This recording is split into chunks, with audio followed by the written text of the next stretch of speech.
What's up, everyone? I'm Bianca Torres with Apartment 5H. We're back at it. We're here with Jim, one of our neighbors. Yo, what up? And today we have a special guest. We have comedian Derek Gaines. What's going on? How you doing? I'm good. How are you? I'm all right. Level. Even keeled. Even keeled. At best. That's what I'll say. Okay. Not too high, not too low. Right in the middle.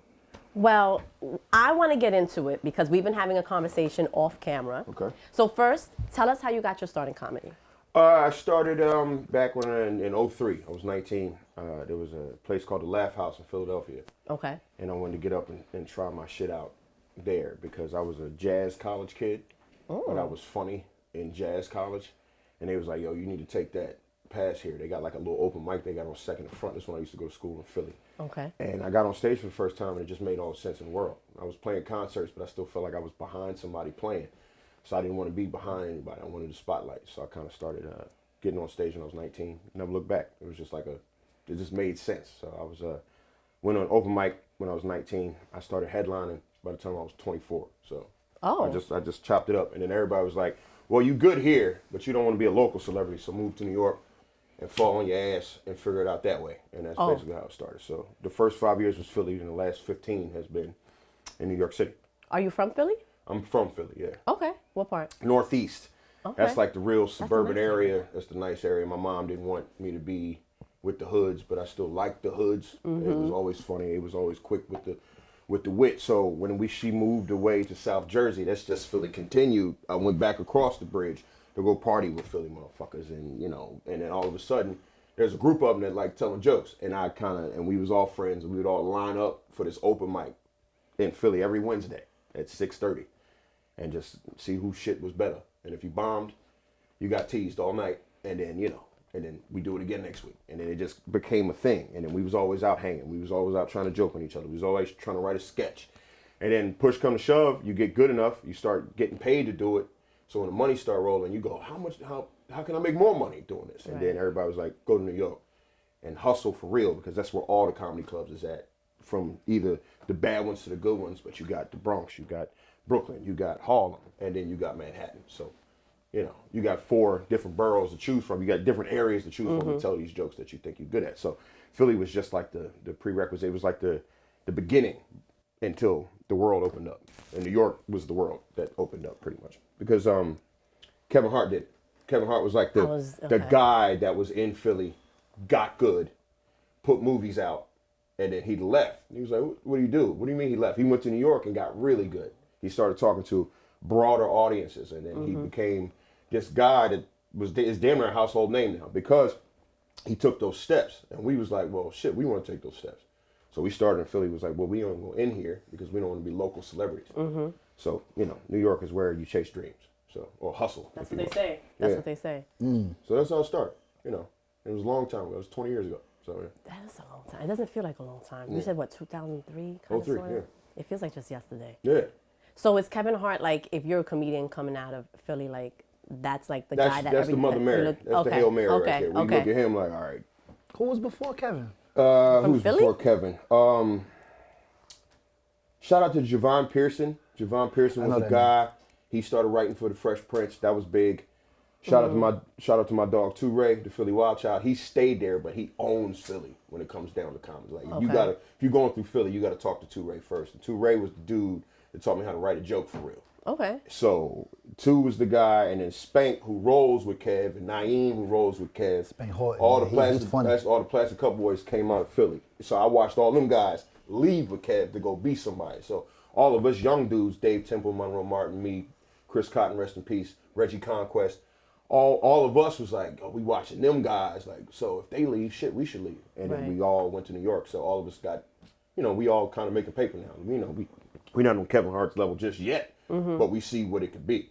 So it's like, stay hopeful. Right. Yeah, because I remember one night, which is fly, because Kev kind of showed with like, you short, but you could still be Philly fly. He was always the best dressed. We was like, damn, this dude, all the bitches came to his shows and all that. So we was like, damn, this could really be some, it's like, it's funny, but you could really do some hip hop shit out here. I remember when Petey Crack used to come to the shows in Philly.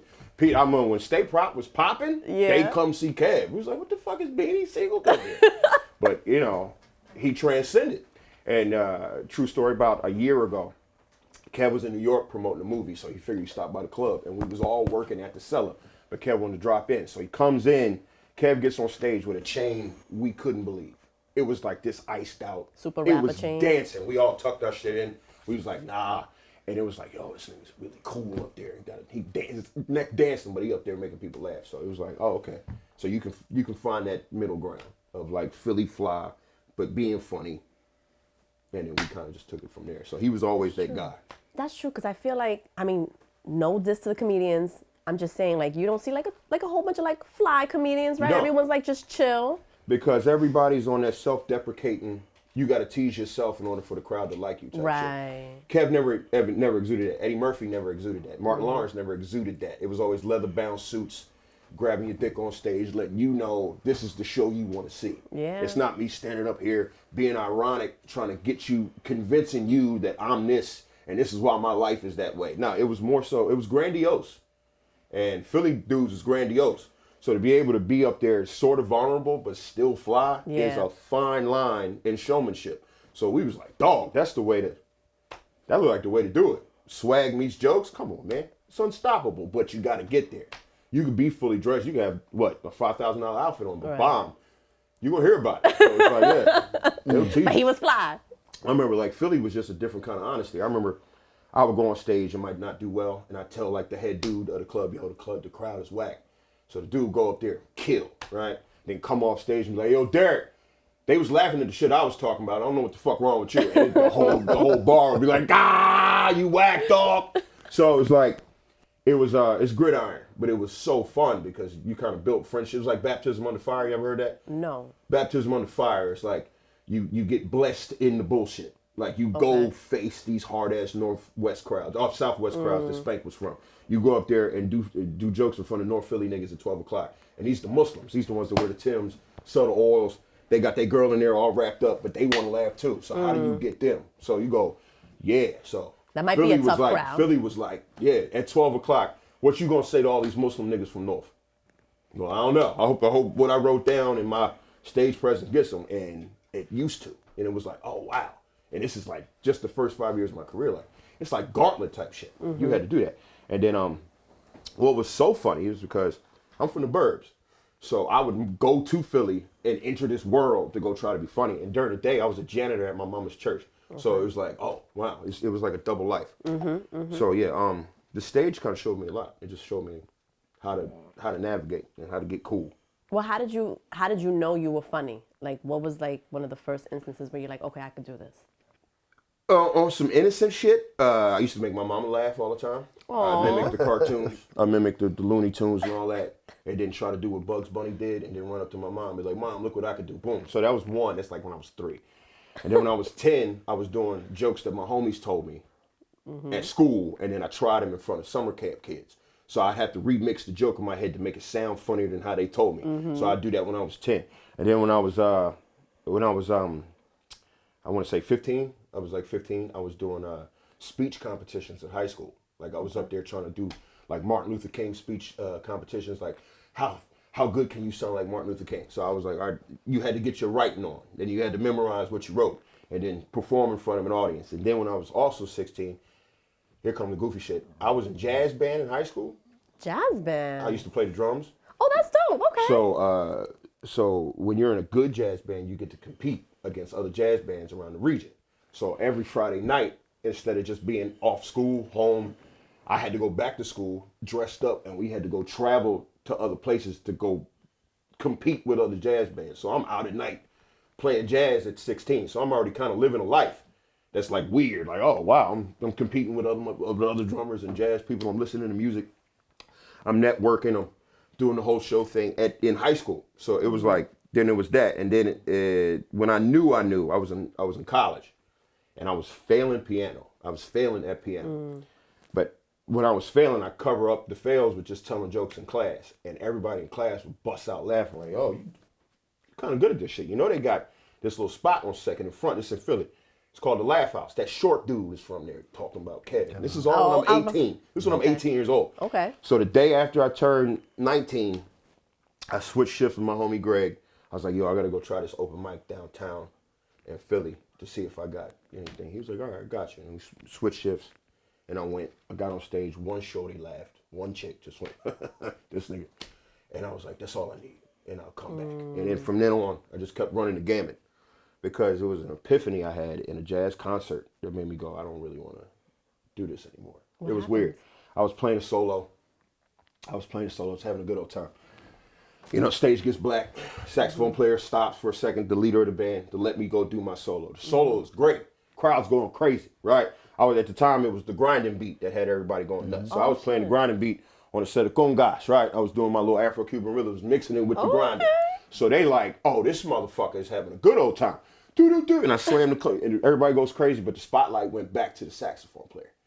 And now I'm just behind a nigga playing just the regular room. So I was like, I want that to last a little longer. So I was like, you know what? Everybody keeps telling me I'm funny. Let me try this open mic. Let me try this open mic shit. Because that is just me and a microphone. So I got to prove everything in front of everybody right now. So I was like, that's more pressure. I'll do that. Lo and behold, did it one time, then never stopped doing it. So it's been that from 19 to right now. Okay. Well, you mentioned something.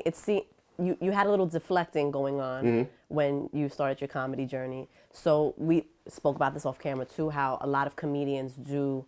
People don't know that they suffer in silence, right? Like they're going through something and they cover it up with a joke and laughter. So do you feel like, is that the case? Oh, yeah. That's the tears of a clown. That's what they call it. The tears of a clown. I done had homies die over this shit. You know, I done had homies. My homies have parents die, but we still got to get on the mic. I remember one time, my boy Artie Fuqua, I don't know if you know him, he had a son die, right? His son passed away. And that night, wiping his eyes, was still back there telling jokes with us because it was like, well, shit, this is therapy for a lot of dudes. Yeah. Because they don't know how to process any other way. I mean, this sadness will eat you up, but there's the only thing that can break you from that is levity. So, you know, life be lifing. I know motherfuckers that got relatives with cancer still pull up to the club. I know people that's going through baby mama issues and then money in the rears, taxes, kid drama, all kinds of things. But they always find a way to get back to the stage because for them, that's where it's at. The answer is up there. And so when you go, well, shit, that's a crazy mentality to have. How strong can I be in that mentality? Wow. Not to say that you're invincible, but damn it, you have an outlet to make you look like you're invincible. Right. So, yeah, so shout out to everybody going through that. Yeah, it's kind of like music artists, right? Like they go through their thing, but the music is their therapy. Yeah, you know. So it's kind of like I used the to stage listen is to all yours. sad love songs because, you know. You listen to sad love songs? You could be like, Brian McKnight used to be going through shit on the sad tracks. You'd be like, yo, Boys and Men would be going through shit on all the sad tracks. The sad tracks when niggas was breaking up with their girl or the girl cheated on. Remember, what was that group? Remember that not Drew Hill? I think they was named Profile. Remember them? Profile. And they was like, Profile. you better leave me alone. Pack Oh, your bags, yes. Get the hell gone. on, Cause I don't want, what the fuck this bitch do? Like, oh, the breakup music, you be like, oh, they put, remember Joe? Remember that, the Joe? And, Yes. Uncle Sam, that was like the Uncle Sam. That's old R&B. These niggas would be singing about what the girl really did. And then when Donnell Rollins came out with that simp shit, we was like, oh man, come on. I know you cheating on me, but don't tell me. We was like, come on, dog. Oh, Mario Winans? I don't want to know? Yeah, I don't want to know. Shit, We was like, what does that mean? Are you kidding me? At 15, 16, he was like, yo, this dude is a chump, nigga. Like, why would he do that? But in the sad songs, you hear all the, Shorty was a whore. I'm fucking around.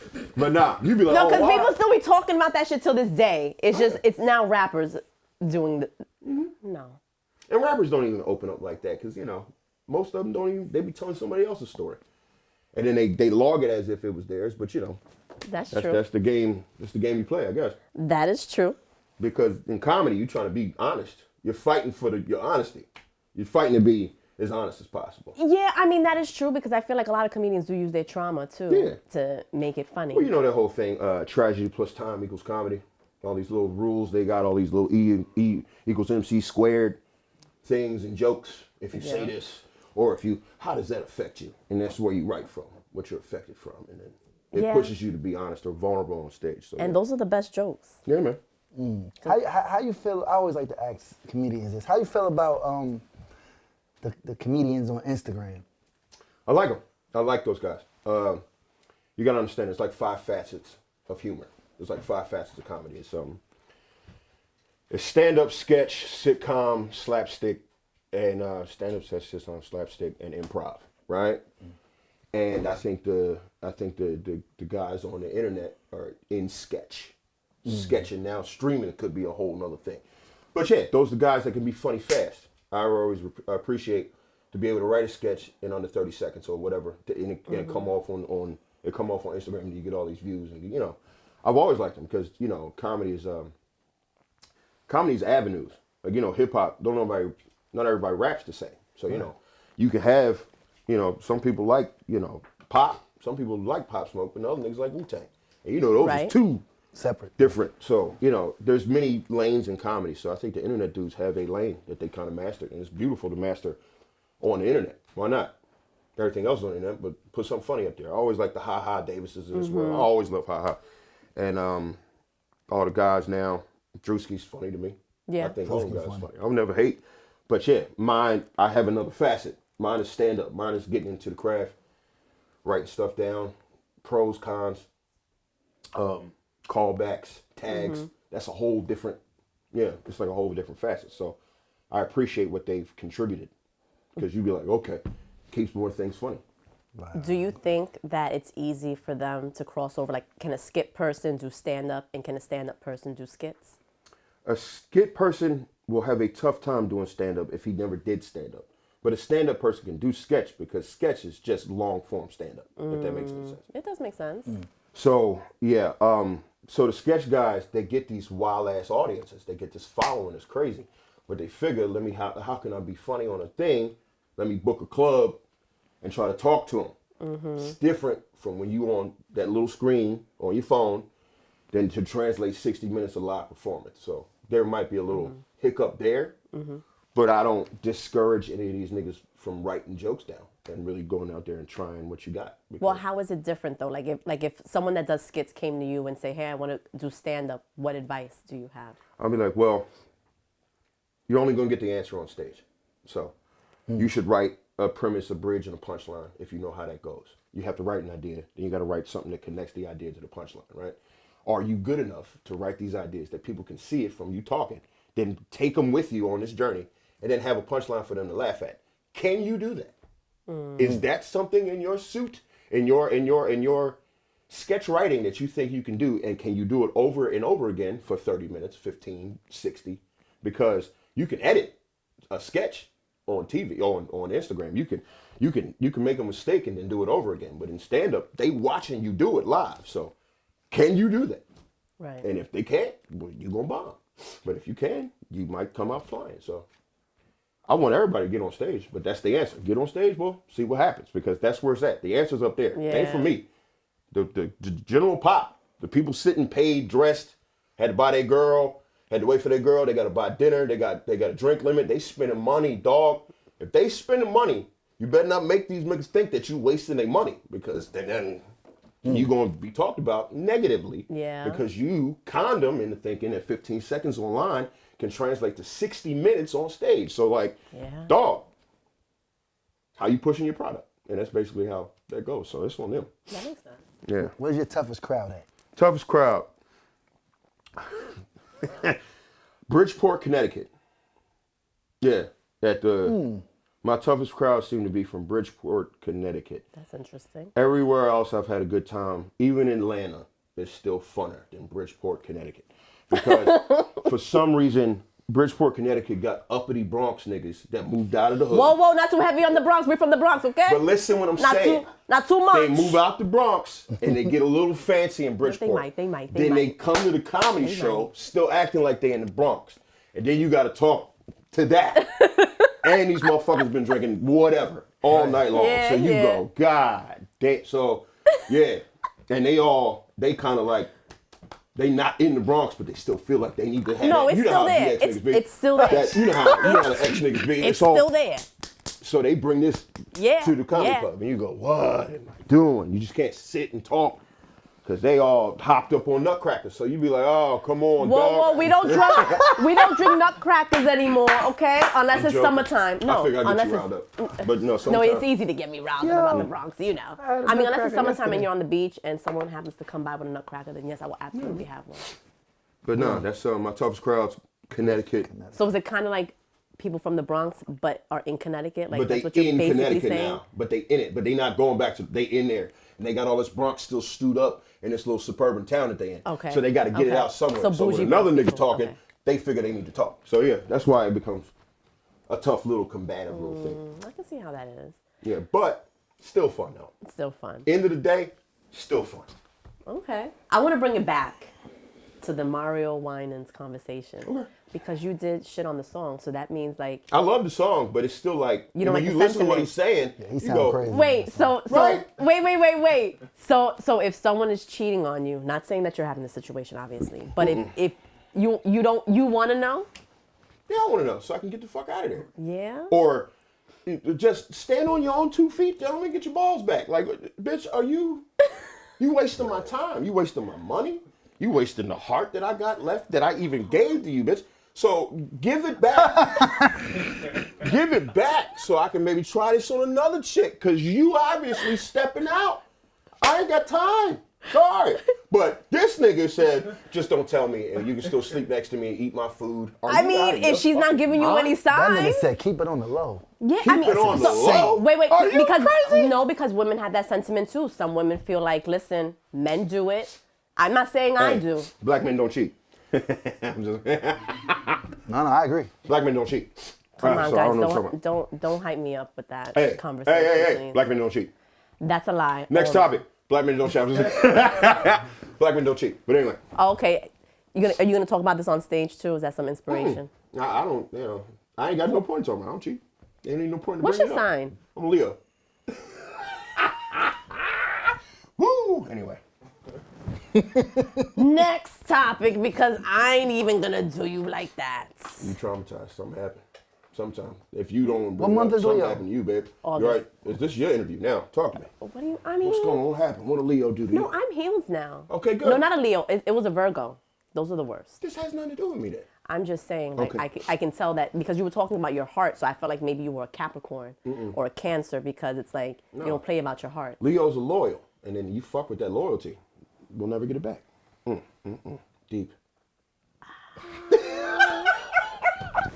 We'll never be as loyal ever again. You know what? I like you, so I ain't even gonna go in on you like Leo's that. loyal. I'm not gonna do that. You tarnish the loyalty. You No, know, I don't know that about Leo. you were out Man. there in the wilderness. Wilderness. King of the jungle. Hey, whatever. You know that's what the things they say with the horoscope. You know, You don't believe in horoscopes? it's fun. It's really fun. It gets you going. You know, they used to do it back in the day in Philly on Carter and Sanborn. That's a hell of a throwback. But Carter and Sanborn, on Power 99, they used to do the horoscope, and my mom used to turn up the radio and go, "Let me hear what they got to say for Leos." You know, so it's fun. I mean, you know, you might be onto something, but what the fuck? Everything's onto something. Yeah, but it's a little too on point sometimes. Sure. It is. Fortune tellers do shit like that. They read your hands. Oh, you know, fine. It's like, okay. I don't like that stuff. I feel like they're looking into your soul a little too deeply. Okay. Well, horoscopes is PG that. Yeah, but they're not like looking at like your spirit, like like Okay. Sure. I don't believe in them shit. You don't. There you go. Stand on that. You don't even believe in them. You don't I even feel fuck like with no them. men. I feel like it's all It's women. fun for girls to be like, oh, my sign and the fire and the sun. No, but see, I don't go that far. I don't go that far. I They feel be like looking at rising crystals. sun. You ever see girls that look at the crystal before they go to work? Oh, God, you ever been in a girl house? And she look at the crystal. I see. I don't do all that. She I put don't a do- pantsuit on and go to it. You said I'm Fine. Spanish. I'm reading him. No, that's not true. Oh, they read the Spanish woman, they read their hands like. No, Like, you guys did. Yeah? No, I don't do all crystals. I don't know my Venus rising. Like I don't do all that. I'm that's that I'm basic. shit. Like I'll look online at cafe astrology. Oh, okay, I'm gonna have a good day today. Oh, so And I you keep it just moving. you coffee. Yeah, you no, I coffee am. Table and that shit, 100%. Or when it comes to matches, that I think is very true. So. Okay. When it comes to like a relationship or people that you vibe with, that is 100% true. Okay. can't- Sure. It is. Absolutely. Thank Believe you. women. You heard it first. Thank I'm you. not gonna be like, nah. It is That's true. what you fine. It is. Beautiful. Anyway, Like, where you want me to go from there? You got it, man. nowhere. Just let me have it. That's You got exactly it, what man. I want you to do. You got Just it, let queen. me Hey, sis. have it. You got it, sis. You got Thank it, you. sis. That's what hey, I like. sis. You got it. Damn. I know.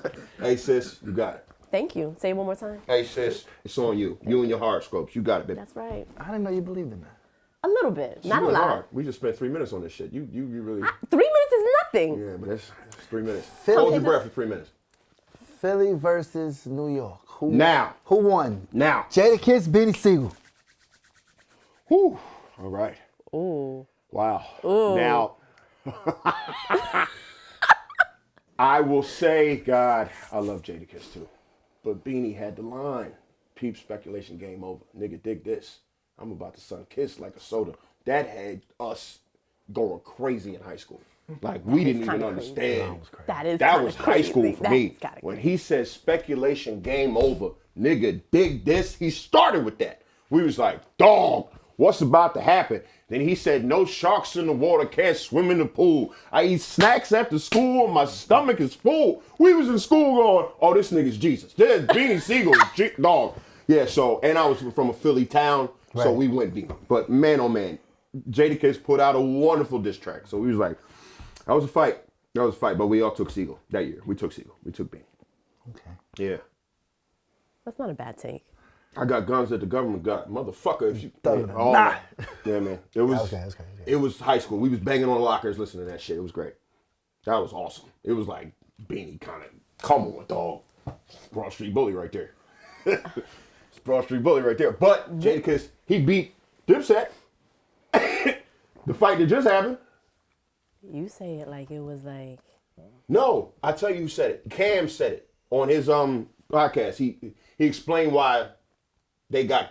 But yeah, it was when Jada said we don't make songs for the ladies. That was the whole turnaround in that battle. Did you watch? Of course I did. When Joel said, I was supposed to y'all go ain't and got I songs got for there the late. bitches, nigga. I was And then there. Jada That said, shit was nuts. oh, we don't? And he put that Mariah No, that track. was amazing. I said, That was dog, what are you amazing. talking? Oh. That was amazing. We got Grammys. Y'all got Grams. I That said, was amazing. I was like, yeah, dog. Ooh, shit. New York was lit up that night. I was like, fuck. The was. Grammys Gram line was crazy. It was. I was so mad. I was supposed to go and I had dinner with my boss. And I was like, oh, they're going to start late. I'll get there a little late. I got there. They did not let me in. You see that? You see the scene when Jadakiss was doing pull-ups before that battle? He was doing pull-ups in the locker room, and in MSG, he was doing pull-ups, like muscle-ups. He was doing the... I was like, oh, these niggas, oh, no, Harlem got something Damn, coming. that shit was insane. I was When tight. Jadakiss was doing muscle-ups before that battle, I said, yeah, I think the Locks trying to do something tonight. Fucking this- Who Styles slapped P. Cam foot off the thing? Was that Styles? When Cam had his foot up on the chair and he smacked his foot? Was it? That was crazy. No, that might have been. Was it Styles? That was P. That was crazy. No, that top 5 regrets in life was missing that. That was good. Till this day, I see clips online. I'll be like, fuck. That was a great battle. Jada carried that though. Jada, He yeah, did. I never seen somebody want it so bad. I was like, this dude, he want this thing, and he took it. Now he came prepared. He had 3 meals. Like he was like ready. was Vitamins, ready. emergencies, They've everything. been drinking juice. You know how they got those Yeah, juice yeah, bars. yeah, yeah, they got the They've juice been bar. drinking juice. These Yeah. motherfuckers got antioxidants. Green in juice. them. They was ready to go, dog. I was Supplements. watching like these motherfuckers was antioxidanted up. They ready to, like, Styles look healthy, stout. P look healthy. The silverback gorilla look healthy. Sheik too. I was Yeah, like, yeah, Sheik yeah, was yeah. like, I was like, Sheik in good shape. Oh, they ready for this shit. I was like, oh no, this is different. I was like, they must have been on that Jim Jones workout plan. You know, the one Jim be in the gym with Method Man, all nigga, and I think Mano be on it too. Davies. Davies. They be all in here muscling up. I'll be like, oh yeah, they. It was a great battle. It was one of the greatest rap battles. Yeah, I that think in shit was history. crazy. 100%. Crazy. That shit was regret to crazy. have missed Who, it. who's your favorite rapper? My favorite rapper, Westside Gunn. Oh. I like them. I like the Griselda Westside boys. Gunn. The Griselda boys from Yeah, Rough yeah, I Buck. know. Hell yeah. You like Westside better than Benny? Let me explain. Please. All right. Fashion. All right. Fashion. That, but listen. All right. Benny the Butcher, awesome. Conway, more than awesome. Yes. But it's how Wes carries himself. Like, it's the Confident. Just putting them do all through the track. You'd be like, are you really doing this? And after you listen to it, you go, I can understand why he's doing it. Like, all right, I had an epiphany. I was at the Sony Hall. I was at a Griselda concert, the first one I ever went to. I didn't even know about these dudes. My cousin from Philly put me on to them. He was like, yo, they doing a reunion. Griselda's all in one room. Benny, Conway, Wes. And I don't know these guys. So I'm like, all right, I'll go. Since it's a free rap concert ticket, I'll go. Check it out. I walk in. It's packed full of white boys and black dudes. Weed smoke in the air. So I'm like, oh, this is a real rap concert. There's like, ain't no bitches in here. So I know these niggas, they probably want some other shit. The DJs was spinning all underground Sean P shit. I'm like, uh-oh, they bumping Sean P. Darren's was up there. They doing all these New York underground tracks. They putting all these hard ass fucking what I'm looking for, they was mixing like Crooklyn Dodgers, and then they put Sean P on and like just old trap. I'm like, all this underground rap. I'm like, all right, what am I in for, right? So I'm just standing there, and then all of a sudden, lights go down, rap concert. Then Wes come out. I don't know who Wes is, but the crowd do. They going off like he Michael Jackson, because all he doing is standing there, and they like, do, and I'm like, what is the fuck? And Wes is standing there. He got a bait sweatsuit on with the big ruby, with the big iced out whatever. And I'm looking like, what the fuck? And all of a sudden he plays the motto. That's the one that I did his first single, the motto. And then everybody's singing it, but then he do something that fucked me up, because before he died, Shay was their guy. Shay was they DJ producer, whatever, right? So Wes goes, hey yo Shay, play my shit, son. And then Elizabeth came on. I was like, Wes's like hit that rocked the world. This is the first time I ever heard it. It blew my mind. It was like one of those, and can't nobody fuck with me. I'm that one. Like, yeah. What did he say? Keep the mag tucked. But that Elizabeth. And he said, you ever see the fiend lick the resi off the razor? I said, what? The fiend lick the resi off the razor? I said, what kind of shit? It was the way he said, this is swag. And then he did the fashion shit.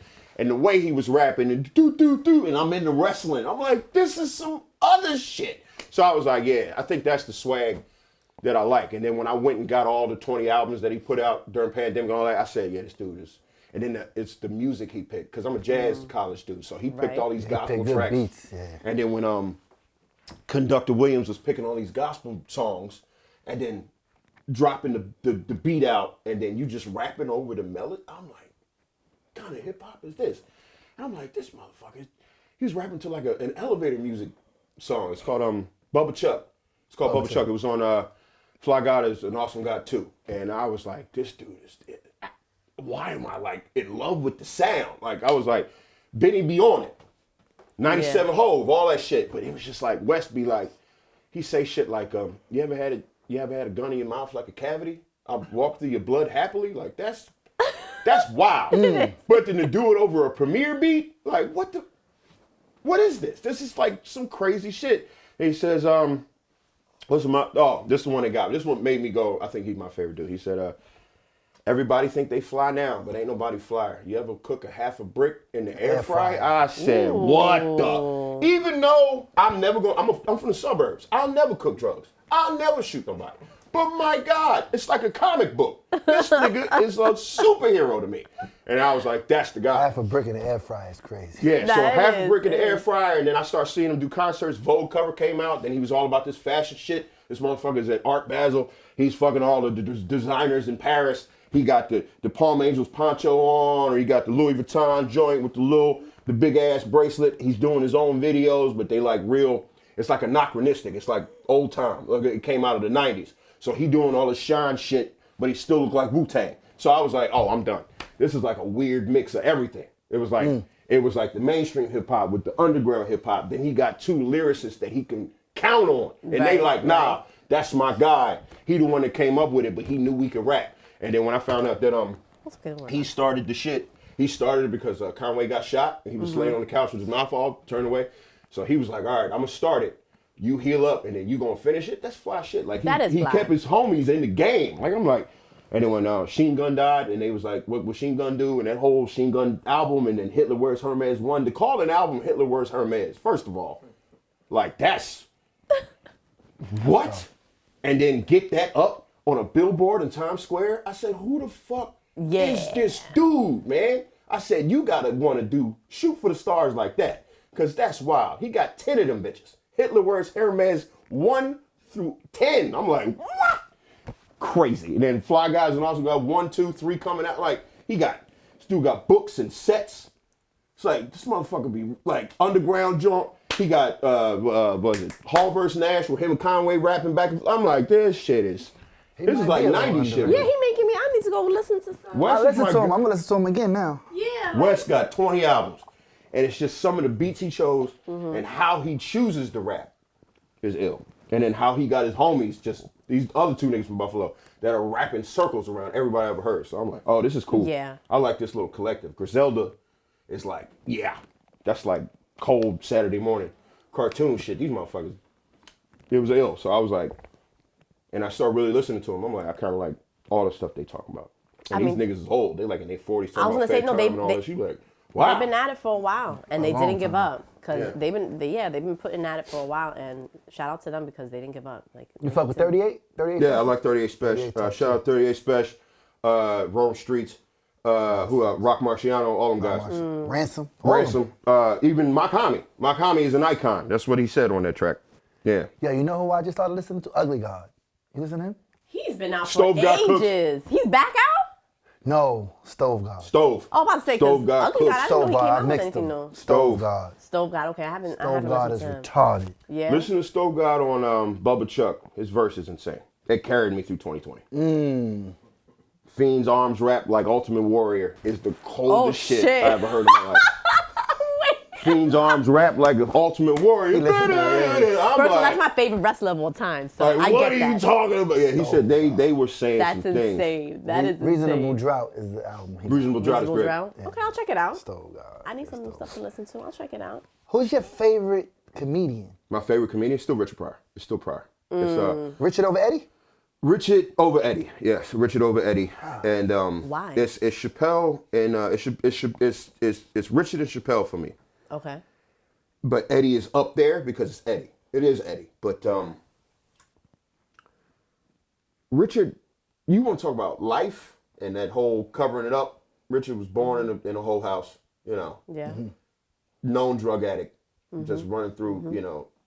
Check this shit out. Richard did gay shit and niggas still accepted him. That is true. What you That mean? is true. Oh, Richard used to fuck on Marlon Brando. That's what the A lot of streets people don't know say. that. That's what the streets say. And he has jokes about, Oh, no, he I has can't jokes on fuck Up and with Smoking Richard talking no about, more. That's- Don't say that. Don't say that. We got pause, nigga. Hey, pause. No Diddy, but nah. Richard did some gay shit, and we was like, man. It's a fact. That's how a funny he fact. was. It That's didn't how even funny matter. Dog it was. Did not even matter. Watch heard that. Richard Pryor Up and Yeah. Smoking. He has a joke that's gonna make you go, what the fuck? I can't say it because I don't get, but Richard has a Right. joke on Up and Smoking. You go, what the fuck is this nigga on? Yeah. Oh, Bendito, you alright? Yeah, I Nah, never but knew nah. that. That's crazy. It's That, okay. but no. All that aside, he's just funnier than everybody. He was taught me. hilarious. Richard taught me how to personify unliving things. He taught me how to watching Richard just be able to interweave like crowd work and then going to the set. He always had like Black Panther Party members in his shows. He spoke on a level that a lot of black people didn't because he was dating black women and white women, so he had jokes for both of them. Yeah. He knew the attitudes of both white and black women, and to hear him talk about it in such like, because he had to go to court a lot, suing them. He talked about how him and his first wife broke up and he was abusive, but somehow he still got it off, and ladies were still coming to see him. Yeah. And then he was funny in all his movies. But Richard, just That Nigga's Crazy album, just it kind of rocked me. I was 20 years old and I used to listen to it every day, and I was just like, yo, why is this shit so funny? Because he had a way of just having black people killed. Just like my grandma used to talk about him. We used to sneak downstairs and listen to Richard Pryor albums and all that stuff. Right. You know, I've heard that before. but and Eddie brought that fly shit. That's how I feel about Eddie. Yeah, Eddie brought the fly shit. You know, he brought the leather suit. He had all the girls, and you know, but he was telling them, you know, so he's in there. But Richard was just incredibly vulnerable. He laid it out on the table, and to do a special after you burn yourself up from freebasing and it still be great. Right. And then the story about that special, he bombed that first. Okay, put it like this: he did 2 shows that night. If DJ Self was at the first one, he would have left. He would have been like, "Yo, Richard Pryor stinks." But he came back on the second one, and it turned into a classic. So you go, oh, so there's things, him and Jim Brown, when they was fighting, when Jim Brown tried to rehabilitate him because he was in there doing heroin, and Jim Brown was the one that picked him up and got him to rehab. That whole joke. Oh shit. The way he described the Italians when he was working for them, when he was doing shows with mafia clubs, and how we broke that down. And then and he just does the best pussy jokes I ever heard in my life. Just the way he does it and the way he says motherfucker is better than anybody else's motherfucker. So Richard is always gonna be my guy, but then Chapelle is cerebral. He's a suburban kid, but that just knew how to write, knew how to talk. He know about timing, he know about callbacks. And when I was 15, Killing Them Softly came out. And I never seen a dude in Tim's and just a blue shirt rock a DC crowd the way he was rocking that DC crowd. Niggas was standing up for him in the middle of the show. So I'm like, what is this art form? And then Chris Rock, when Bigger and Blacker came out, when he ran out and niggas from Harlem jumped up in the balcony, like, oh my God. Like, I'm like, what is this? What is this thing? And I always wanted to go, how do I do that? So it's always been Richard, Dave, and I guess Chris Rock too. And then Who do you think is the most disrespectful comic right now? Eddie Griffin. Eddie Griffin don't give a fuck. More than Corey? Corey says fun shit. Corey shit it's shit I understand. I went to see him last week. He was retarded. Oh yeah, but Corey always been like that. Retarded. But Corey always, I love Corey because Corey never broke. That's been Corey the whole time. I remember I saw Corey years ago. He was at a club on 4th Street. And he says, you want to hear the jokes that didn't make it to Wildin' Out? He was like, yeah. And he said, your mom, in front of a group of ladies that were having like a reunion, they all had airbrush t-shirts on. It was like a thing. And there's a row full of ladies, black ladies too. He went, this is the first joke that didn't work, to a bunch of ladies in the front, black women in the front with the airbrush t-shirts, looked like a church group. He said, your mama's so nasty, her drawers look like hot wing paper. And we was like, holy shit, dog. All the comics in the back like, some of the dirtiest shit I've ever seen. And the way he appalled these ladies, but they stayed in their seats and he kept going and had them laughing. I said, yeah.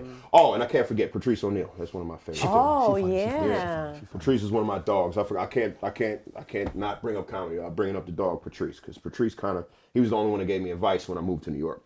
So he was the only one that actually set me down and kind of gave me what you need to do to get out here. He said, this is a true story. Cypher Sound, shout out to Cypher. Cypher was DJing and doing comedy at the time. So he would get all the top dogs to come to this spot on 14th and 9th Avenue called Comics. It's shut down now. And this is the first time I saw Patrice live. I've only seen him on Comedy Central. So his Comedy Central set rocked my world. I was like, this motherfucker's funny as shit. So I saw him in real life. He had a Pele jacket, big dude, 300 pounds. He's like 6'5", big guy. And I remember at the time, Hot 97 was big in the stand-up. Like they was always coming out to the shows. AJ and Free was still a thing. And the dude, Terrence J, he was a thing. So people would come out, bitches everywhere, rappers everywhere. This one, Red Cafe was still, right? This one, I'm Ill was pop, just like around this time. And good times. Yeah, Red Cafe was still doing the thing. So it was like this one, Chic Luch was coming up to comedy shows. I saw Patrice. Crowd was rowdy because Rob Stapleton went on right before him and put on a clinic. He put on a fucking clinic. Crowd is uneasy with laughs and they just talking, carrying on. Patrice walks out and sits down and just waits for him. He just goes, rowdy ass Hot 97 crowd. He just goes. And then you see second after second, you see a whole crowd just kind of, what's this nigga got to say? And then he drops that first line. And I was like, holy fuck. So I saw that as a new dude, as a new comic that moved from Philly. So I was in awe. And then Cypher Sounds introduced me to him. And I was like, get the fuck out of here. He was like, yo, Cypher, yeah, this nigga, young nigga, Cypher was like, this dude moved from Philly. Now he up Jersey City, going past on the PATH train to get to New York every night, tell jokes. And he was like, oh, you from Jersey City? I'll give you a ride home, little nigga. That's what he said. I'll give you a ride home, little nigga. So now we in the car, and right before he drops me off, I get up the gumption to go, hey, man, you supposed to be the dude out here. And you are. All respect, humbly. I was like, is there anything you could say to a young dude, to kind of get me going out in New York City? So he said, this is what he said. I'll never forget. He said, well, I'm old, and I'm done. I hate comedy. He was like, these little shows that you do, they for you, they ain't for me. He was like, so I guess if I had to tell you anything, I guess write prolific shit, get on stage, and get the fuck out of my car. Like, nigga, why are you still in my car? And I was like, yeah, you're right. And I got out, and he rolled the window, and he was like, I'll see you around the block, little nigga. And he spun off and went up jail. It was I said, damn, that was cool. I was like, that was cool. And that was within 2 weeks of me moving to New York. Okay. That's exactly That what was he a said, sign. and I never forgot it. So basically, to get out the car part was keep it moving, dog. Yeah. Just keep at it. So right prolific shit, get on stage and get out. That's That it. is hilarious. So yeah, man. So that was the advice that lit the fire under me the whole time I've been out here. That's what That's Patrice dope. said, because it was so simple. Yeah. It was simple. It wasn't like he wasn't trying to be deep. This motherfucker wasn't soapboxing. He wasn't trying to sun me. He was like, look, dog, this is what it is. You can choose to do it or you don't. And that was it. And then from then on, I've been popping like fish grease. So it's like, Now, sometimes that advice, like we were just talking to Mano about this, and it's like sometimes the advice you get, it's like plain and simple, like not over the top, like that plain, like do this, do that, and like get the fuck on, like that realist type. Because it's a realist. It's not like this super fluffed positivity quote. Like it's like real shit. This is wasn't what that guy. you do, and keep it moving. That is more impactful I sometimes. was like, damn, that made a lot of sense. And I was like, well, shit, right? Prolific shit, get on stage. And get the fuck And on. get the fuck on, dog. I'm like, yeah. And it wasn't like, oh, I'm hurt by it. I was like, well, shit, I guess that's how it got to happen in New York. Well, I feel like as a comic, you gotta have thick skin anyway, right? Like you can't be sensitive. No, you shouldn't be. But if I could talk, comedians are hypersensitive, especially about their craft. Like we could snap and we could joke and we do that. And we do that to keep the skin being tough. Because if you say the wrong thing to the wrong comic, I've seen motherfuckers melt down. If you tell somebody that ain't ready to hear that they not funny enough, or you say something about somebody's mom or something, it can be, oh, they mad now, or that pull to the side. Let me talk to you real quick. Like that pull over to the side. Oh, you got under their skin. The pull over to the side shit? Yeah. Oh, I've seen that. Is it generational though? Or because I feel like the younger generation is a lot more sensitive than us. The guys now, the new comics now, oh yeah, they can't take a snap. Those are the more sensitive. And They again, hate me. probably the younger generation. The younger generation hates me because my generation is from the tease to you good era. Right. Or And they knock you down, they expect you to get now, back up. all the Gen Zs now, everybody workshop, everybody hold Gen hands. Zs, right. You're good. You can go up there and be funny. A trophy for anything, They just right. hold hands and tell jokes and workshop together. And everyone's a winner. Every's kumbaya. It was not kumbaya, especially in Philly when you had Kevin Hart, D. Lee, Javon Cole, like all them Philly, or them dudes you saw on like Comic View. They was hanging out in Philly. And these dudes was just snapping talent. When talent, fucking early 2000s talent was, if you bombed on a talent show, he will do 10 minutes on your jacket. And the crowd be just, what the, 88 Keys. I remember I bombed my first Def Jam audition, 88 Keys in 2011. What?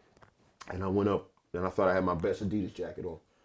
And ate it in front of all them black and Spanish people. Talent got on stage and was like, what the fuck was this nigga's jacket about? Whole crowd, fuck crazy. And he just kept dogging my jacket, but I wound up opening for Talent the next year. I kept at it. Because I was like, all right, I deserve that ripping, but okay, I'll get better at comedy so I don't get my ass destroyed again. Pause. So yeah. Definitely. Pause police over Pause. here. But yeah, I figure it's New York. You gotta say pause. But no, yeah, man. I picked Def Jam over Comic View though. Well, Def Jam was Def Jam. I mean, yeah, I do. Well, Comic View didn't have Martin. Right, and that makes a big difference. Comic View didn't have a Martin That makes Lawrence a big difference. Martin driving Lawrence, the ship. Comic View didn't have a Bernie Mac with the They ain't have penny on Kid Capri jeans. either. 100%. Comic View didn't have a Chris Tucker with the skull cap on. You know, Right. Comic View didn't have. They didn't have. Who else had like a classic set on there? That was Bernie like- Mac. Yeah, I just said with the painted on jeans and the old DLs of this world. Yeah, man. Comic View was That's was my other okay, question. but Def Jam was like, whoa. Def Jam was That's it. my other question. I love Chris Tucker, but I do think that he's better in movies than stand-up. He is. He only has 14 minutes.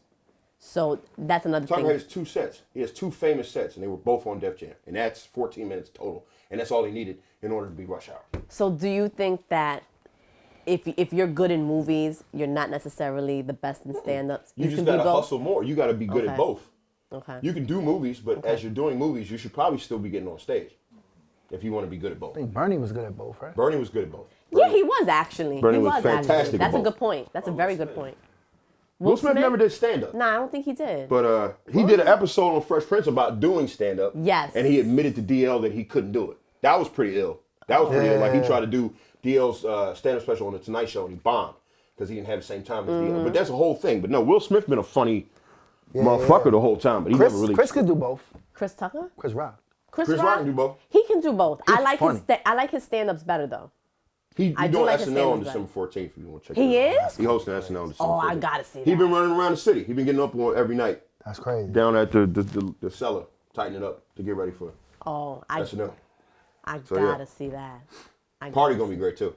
How you felt about Mike Epps when he was beefing with Kevin Hart? Think it was I hate? love Mike. Put to you like this. I like him too. Mike, that's I read his book.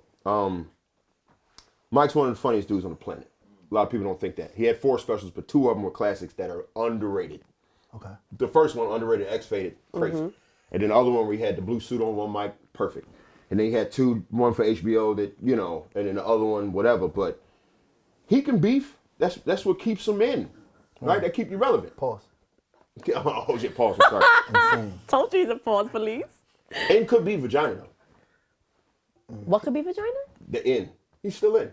Could be vagina. Is But that what whatever. you paused the in? No, I paused. He could beef. It keeps Beef. him I knew in. it was the beef. I Oh, knew it was the the he beef could, oh, and wow. keeps him in. Oh, beef. But that's not really a pause. All right, pause. Beef and keep. All right, forget it. Go. But you, that you might- brought I get what you're saying. I the get what Kevin you're Hart beef. It was hilarious. No, that's a pause too. The Kevin Hart beef. If I put an apostrophe S. No. But no. That's even all worse. right, wait. The tension between the 2 comedians, Mike Epps and Gotcha. Kevin Hart, was hilarious. Yes. It was very fun to watch this dude go, no. Whatever. I mean, Kev ain't gonna lose nothing, and Mike ain't gonna lose nothing. I watched Mike's last special that he did in Arizona to a crowd that didn't really fuck with him, and I heard that hurt my feelings because he's a really funny dude, man. He is. He's wanted- hilarious. I and he love used to him. talk about how he used to rock in New York, but he felt like they weren't fucking with him because he wasn't mainstream enough. That's bullshit. Because just because he didn't have a through line. If you watch Mike Epps jokes, it's just joke. Yeah, he's hilarious. But sometimes a joke show is what motherfuckers need. So you go, I think Day Day was I think he's underrated a little bit because He I think is. Mike always been funny. Mike been had me laughing since the second Friday. Yeah, he has. funny. Yeah. Ever since Day Day. Even when he was on Def Jam, he used to do sets on Def Jam. He teased Tiny Lister with the eye, and he walked on stage and they had like this fight, but it was like a fake fight, but it was really funny. I didn't see that one. Yeah, Mike Epps, this long time ago. It's like 97, 98, 96, 97, something like that. Mike Epps was on stage at Def Jam, and he was teasing a dude with a goofy eye, and the dude, Debo, was in the crowd. He got on stage, crowd went fuck crazy, but yeah. That's dope. Yeah. Well, I want to talk about some of your accolades. Okay. Because you won a Writers Guild Award for Oh, the yeah, Amy how about Schumer. Well, first of all, for the Amy Schumer show. Yeah. How did that come about? I had to, well, I was talking to Amy just on some funny shit at the comedy club one night. Okay. And she thought I was funny. So she hit me up on Instagram and was like, yo, I think you're funny. You want to come on the road with me? And this was when she was pregnant. So I got 2 shows out of that. I did Philly and Baltimore. But she never forgot me because I did well in Philly and Baltimore. And then That's one dope. time, I guess Paramount Plus cut her a deal to do one more Amy Schumer role. It was like a 25 sketch deal. So she was like, well, I'm going to invite some writers to come help me write this sketch. And she called me up. And I was like, wow. And I was just with the homies smoking weed. We was getting ready to go see Avengers, the Endgame. We was watching previews like, yo, this shit going to be fire, bro. And then I get a call. And it was Amy Schumer. I was like, what the fuck? So I went in another room. She was like, yeah, I was wondering, can you write on my show? And I was like, yeah, sure. I've never been in a writer's room, so this would be a new experience. And then, everything was Zoom. So I was in my room, just in sweatpants, just listening to a bunch of comedy writers. And then I came up with something that I already had said on stage. That's why I say stand-up can translate into sketch, because you could just take a stand-up joke and then add characters. And I wrote this joke about how black dudes getting pulled over by the cops. The only way we can win is if we take white girls' tears and make them put it in a bottle and spray it, and it'll turn us into a white woman in order for us to get to freedom in life. And it was called privilege. Like you spray privilege on cologne. It's called privilege, and if privilege, it'll help you out. So when I wrote it, they loved it. And I got 2 sketches on Paramount Plus, and that was one of the reasons they got the Writers Guild thing, because the two of the sketches I wrote was like pretty powerful enough to push us over the line. So that's how I Yeah. won. But I took a joke that I was already doing and I made it into a sketch. Sketch wound up being great. And then, you know, push come to shove, I won a Writers Guild Award. It's pretty wild. But there was a lot of people involved in that, so I'll never say I did that myself. There was a lot of but wonderful you're still comedy writers included. on there, but I was glad I was part of a team that we was funny enough to get that actual award. We beat SNL. We beat SNL that year. It was pretty wild. Wow, that's a big And that was feat. cool. That was cool. My mom was there, and I didn't think we was gonna win. So my mom just being in the room with Steven Spielberg and Spike Lee was already enough. That's dope. But then when we won the award, I was like, oh shit, I get to go on stage holding the award. All these goofy motherfuckers, you know. My mom was like, she was like, oh my god, you know, that That must have moment been a shit. moment. Yeah, that's a It moment. was a good time. That's a moment. And what about you? So you were nominated for a daytime Emmy too. I For was, Helpsters. but it was this was some kid shit. You know. But still, it's a daytime Emmy. I'll take it. I was singing and dancing with puppets. Now here comes the funny part. Now Singing and it was dancing with puppets. the Sesame Street people, right? It wasn't the Sesame Street characters, but it was the Sesame Street people. They was making new characters for Apple TV. So I went on there. I had to be funny with puppets. That's really crazy because the humans are down here. The puppets is up here. So you got to keep your eyes here instead of down there. So to be able to act and be funny with shit that ain't real, because people doing that on the bottom was pretty ill. And then yeah, I got the nom, but I went up against Lupita Nyong'o. She beat my ass. I went to the award show, height of COVID, so everything was all green screen. Everybody was separated, and then she won on a Zoom call. That was fucked up. I was standing there in a $2,000 suit. Lupita looked like she just wiped the coal out of her eye from sleep. And was like, "Thank y'all, daytime Emmys." And you know, I was like, the realization I had in that moment, because she was sitting on a desk and she was cut. I was like, this bitch got her drawers on. And she just beat my ass in her drawers from home. And I It's flew out to Lupita, LA though. and put on a little dumb monkey suit to try to see if I was going to. It was my mom idea because I did it for her. She was like, go. And I was like, Mom, whatever. And then Lupita beat me from her home. And I was like, that was fun, but damn, I'll never do that again. So Yeah, but that's Lupita. Like, if Yeah, you're gonna it's lose her. to anyone, I mean, come on. I was like, yeah, I'll lose to her. But yeah, she was completely on a Zoom. She wasn't even there, dog. It was.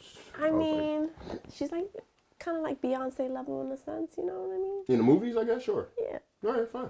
All right, You got a moving on. Moving on. And King you, of Staten Island. yes. Oh yeah, how about that? Shout out to my homie Pete. He I put was me in gonna the movie. say, are you close with Pete? That was my dog. Okay. Yeah. No, Pete was the dude that put me in my first movie, so it was really cool. And then to be able to audition in front of Judd Apatow was very fun. It was like, oh shit. And then to be able to improv most of those scenes and then come off on a cinematic level and be able to come out was Yeah, it's a big a deal. really cool experience, man. That got me that, and then he put me on Bupkis, that show that was on Peacock that one Yes. season. That was fly. Yeah, man. I attribute Pete to a lot of, because he helped me out. Like, I used to sleep on Pete's couch when I was like 29. He was like 19, but he had money. Yeah. So he was like, yo, just sleep on my couch and we'll figure this out. And we both got our Canada, our Just for Laughs showcase the same time. So we both went to Canada, and he got SNL and I got this show on MTV called Broke Ass Game Show. I don't know if you remember that. Okay. And I was like a game show host for a long time, and then I stopped doing that, and then I started really acting, and then my first joint was Will and Grace, pause, and then I went from that, and then I went to Last OG. That's when Tracy Morgan Yes. show. I was on that for a OG few was seasons, tough. Okay. I love and that. then Tracy, I learned a lot from Tracy. Just that hood funny, funny Yeah. that translates into somehow translates. He funny too. He Tracy, is funny. He has a funny way about him. It's From the like- Bronx? BX, Ain't he baby. from Brooklyn? He not from the Bronx? Okay.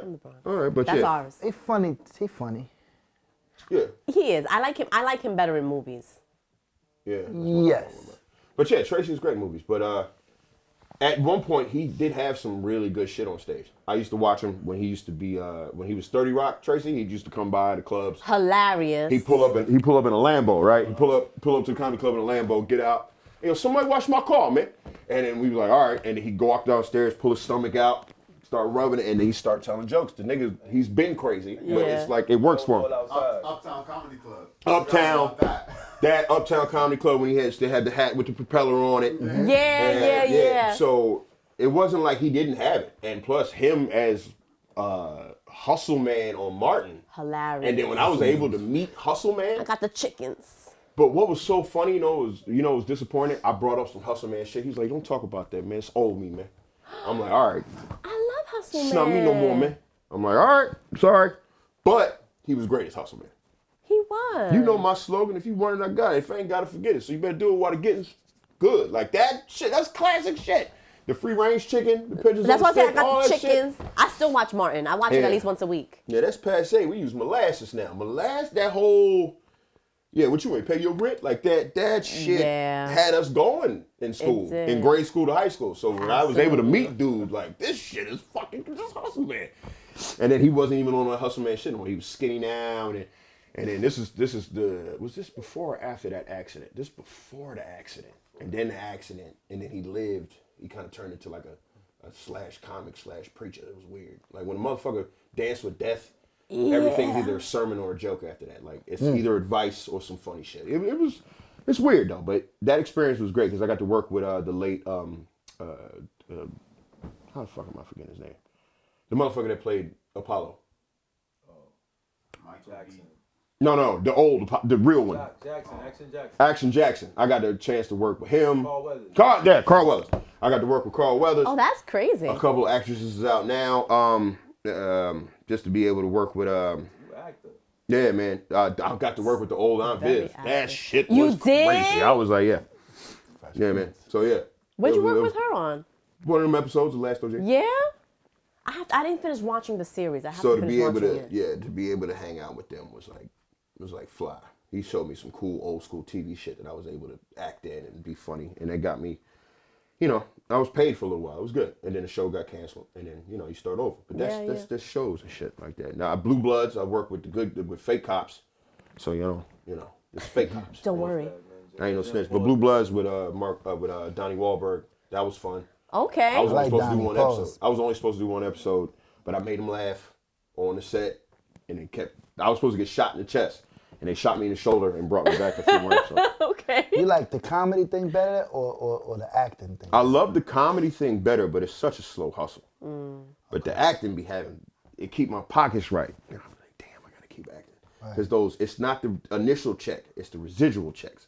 Especially when it's ABC, CBS, NBC. Yeah. Them things be coming to my mom be calling me saying, you got a check for $7,000 over here. I'm like, oh, thank Sick, God. right. Yeah, you be Yeah. like, because they always keep me afloat. They kept me afloat all through pandemic. Because I did all that shit back in 2018, 2017, 2019. Okay.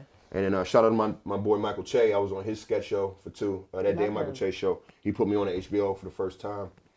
So yeah, man, sketch and comedy, and then linking up with the right comics to put you on the right platforms. It's good. It's a real cool thing. I just want to make one point because he and we always go back and forth about Jay-Z and Nas. I'm Nas, he's Jay-Z. But I just want to make a point today. I'm Nas.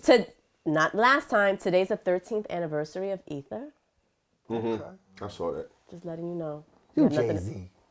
What are you talking about? I'm Nas. That's not true because you tried to say that Jay-Z was always a boss. Yes. What I said was not this. doing What I said was this. If you make a song and you say you was nutting on my baby seat Oh yeah, I remember and that. you fuck my baby mom, Remember that? That right? was crazy. Yeah. I'm not never signing to you. That was the point I made where I say Jay won because Nas came and signed to him later on. How about that? You're not gonna fuck my baby mom and talk about skeeting on my baby seat and I come and sign to you. You That's remember? out. I like that because you remember when Freddie Gibbs called out Jeezy over that Freddie Gibbs versus is battle. good. Yes. Over that versus battle when Gucci Mane said Yes. we smoking on Pookie Yes. tonight. Remember that? Yes. And he was like, "Don't talk rap to me no more." So I feel that angle. Yeah, that's crazy. When bro. Freddie Gibbs called out, "Don't talk hip hop to me no more, nigga. You gonna go on stage and say we smoking on your homie tonight, and then y'all did a song together at the end." So I feel that. Yeah, I can't do that. I can't. That was too dick sucking lips. It's crazy. We can't be cool. Yeah. Yeah, but I think it goes both ends. Both ends. But Jay really fucked his baby mom. That's when it's a little. And then she was doing interviews like, yeah, I did it. Like That's supposed to be No, his and earth. she also did a book which I read. So That's I supposed can't. to be I don't Nas' want earth. And I come Jay-Z work. And I scorched come. that earth. Damn. And then you come sign me. Like Damn. I'm not under you, but you know. we were talking about bars, not. Yeah, But but that- it's real life in this now. Hip hop. So you're with hip-hop them? goes deep. I mean, I'm not. I like both rappers because I spent my whole high school years listening to both of them, and Nas, Illmatic, all that. Come on now. But Yeah, you for gotta sure. understand, Hard Knock Life Volume 2.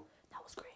It Oh, that was great. Okay, let me set up a scene. Let me set it up. Okay, Nas, yes.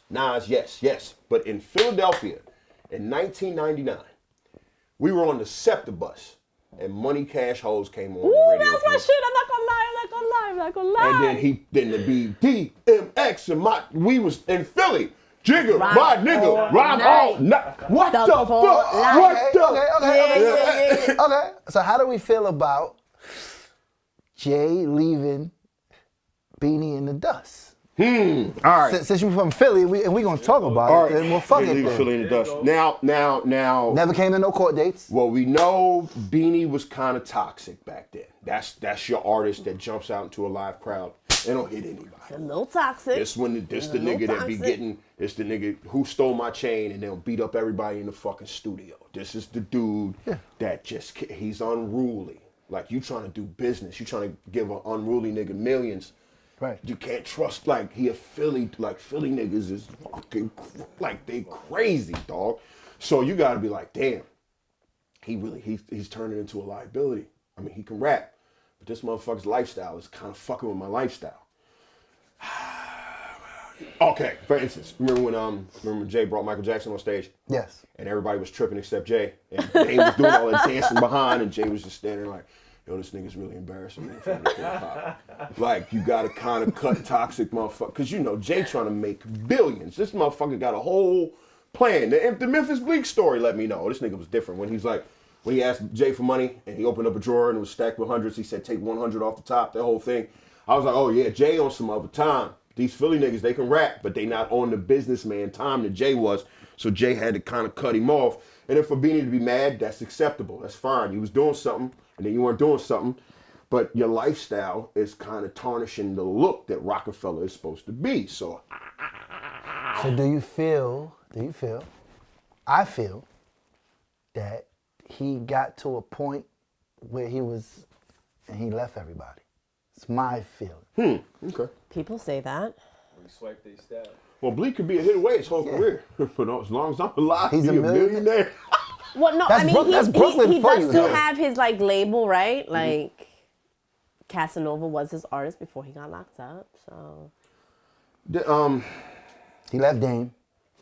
he left Dame. Dame is feeling the vapors on that. left I see it all online. He left Beanie, right? Okay. I watched some state property like Chris and Neef and them. They don't talk bad about him because they still feel there's a chance they could get back in. But I see it. Who did he keep? But now, okay, that's Besides fine. Emery. Okay, Emery's gonna ride with him, but okay, Besides him. It's all about work ethic, Jim. It's just about work. What these motherfuckers writing, like, what songs were they at least trying to do? And then that whole thing when they was like, right before 50 came out, hey, y'all motherfuckers need to drop right now, and they was still partying. It was all about getting big. They was in Philly. I was seeing those Skin on Sparks. They was on South Street at fucking City Blue buying up all the shit. I'm like, 50. And then when Jay, the boss, is like, dog, there's a nigga from Queens coming. Y'all need to drop. And y'all don't drop. And then In the Club came out. It was over. I'm like, damn, I was like, oh, they had a chance. That's true. So when niggas don't take chances, it's kind of, you see in the long run, like what happens? You be like, well, I told you what you had to do, but y'all was partying because y'all was with Jay, and y'all had these couple songs. But how bad do you want it? And I was like, well, fuck. That's one way to look at it. But that's tough. That's life. Niggas get left. All right, so at what point do you come back for your homies? Well, Beanie, he fucked his liver up, so he can't even rap no more. So he's doing the food truck. Got shot in his neck. He got shot in his neck. Damn. That's liability talk. Damn, why'd he get shot in the neck? Because he's out there probably wilding the fuck out. That don't mean leave me in the ghetto, though. Right? I got you. Okay. Then you're right. I mean, there should be some Jay-Z help a rap nigga program, but he didn't put it out. So I guess he's faulty on that point. I mean, no man is perfect. Well, can we name one artist he kept? Okay. I think Bleak Rihanna. still fuck I don't know. Right. That's my point. Rihanna? I think Bleak still fuck with him like that though. I just want to hear. Bleak don't look like he doing good. Not to me. I mean, Well, from Drink Champs, they still look like they got lives. they got the old Roc-A-fella chains. It, Yeah, it I don't mean- look like money right now. But but even still, would they survive in this new age for rappers? Like these niggas old. Well, no, but let me tell you, a lot of legacy rappers are having a resurgence. Okay, then fine. Like who? Besides Jadakiss. The Locks, LL Cool J, Wu-Tang right now, Ghostface Killah still different. releasing stuff. You see LL saying, I'm the reason for everything? I thought that was really good. Yeah, But I don't think he he's gets one of his the flowers first. enough. And I'm guilty for that too. Like when you ask me my favorite rappers like LL, I don't mention him. But when you really think about it, he's been putting on for a long time. Well, he a pioneer of rap. He is a pioneer, and I do pioneer think that he gets That's overlooked. because he's a ladies' man. I don't know about a pioneer rap. Nah, he is. He is. Well, he was one of the first niggas. He absolutely Pioneer is. rap means you learn the first niggas rapping. That's all that. Right. So he's like what? Crush Groove, the first Crush Def, Groove, the first Def Jam. Box. Yeah. All right. My radio, believe me, I like it. You're fine. Is Ella lyricist? The whole cannabis thing. Did he win? Did he win the cannabis thing? He used to be. Initially he was. Well, I think mid 1990s he became more of a The ladies' mic on my man. arm. He But outsmarted I'ma knock you, Cannabis. Mama gonna knock you. I'ma knock you out. What was Mama Mama said? said Knocking you out. That's not lyrics. It kind of is. Hold on. It's just not like super sped up, but Got a it jammy is. in my hand. Damn. Pause. Yeah. When I'm alone in my room, sometimes that's not really the lyrics. That's He's skating, and he's a ladies' man. But he did prove that he could hold his own if tested. you know the whole. He only had cannabis, right? The cannabis beef, and then 4, 3, 2, 1 when he called cannabis out on the same track That the cannabis too. was on. He- And I He shot. killed Wait. Cannabis. What about I shot you? Like, come on. You got the LL slide. You got the L. Come on. I like LL. I like him. No, but I'm saying I'd I rather shot see you. him Like, act, though. I we like him, gonna though. forget that? Like, I don't want to hit LL right today. No, I mean, listen. It is what it is. I'm just saying. Like, he does get overlooked. I mean, I wasn't looking for an LL album, but He got one coming out. He got it out already. Coming out, yeah. Q-Tip He producing does. it, and we had to go. You know, Q-Tip producing it. That's what made motherfuckers go. Well, maybe I should listen to it. But I'm not talking for nobody. I didn't listen to the LL album, but I probably should because I like rap, right? But You gonna see him on set. I know. And then he gonna give me shit. Yeah. And LL can't take a joke from all them Jamie Foxx podcasts. LL don't like wanna jokes. fight. He wanna fight. He wanna fight all the time. He wanna fight. So I'm like, I don't know, I bruh. don't think he gonna fight now. I think he like. You don't want to make me mad, nigga. You want to socialize. He gonna fight tomorrow. LL ornery. He an ornery ass dude. But he's rap. Stay out of this. I'll give it to LL. Stay out of this. Nah, we He can rap. I've never said he cannot. we gotta give him his flowers. LL's great. He's great. Yeah. I don't want him coming to my shows on. Not a You corny, lyricist, nigga. though. Not a I don't need lyricist. that. Not. Not a lyricist, no. But not. He can rap. He But can he's rap. not a lyricist. He can rap. He can I rap. like He that. can rap. Whatever. He can rap. This is good coffee. Okay, so you have a show coming up. I do. Tell us about it. December 10th, I'm filming a comedy special called Goodlum in Brooklyn. Now, Goodlum. Goodlum is basically comes from the idea of my first 15-minute Netflix special. I'm from the suburbs, so I call myself cul-de-sac black. Okay. Like I'm not from the streets. I know about the streets if they end in a circle, and that's basically the Okay. cul-de-sac. I grew Okay. up with silver spoon in my mouth and fucking my mom and my pop, and I didn't really have it hard coming up. I had a rich grandmom. Like it's just my dad was always, my mom always had money. I never wanted for anything. It was really no struggle, but I still love hip hop. I still love hanging around all black people. I still like going to all the fly black shit, and I'm never gonna be a hood dude. But I'm a good dude. So hoodlum is like just like, all right, drop the H, put a G, and then start saying a lot of nice things, very mean.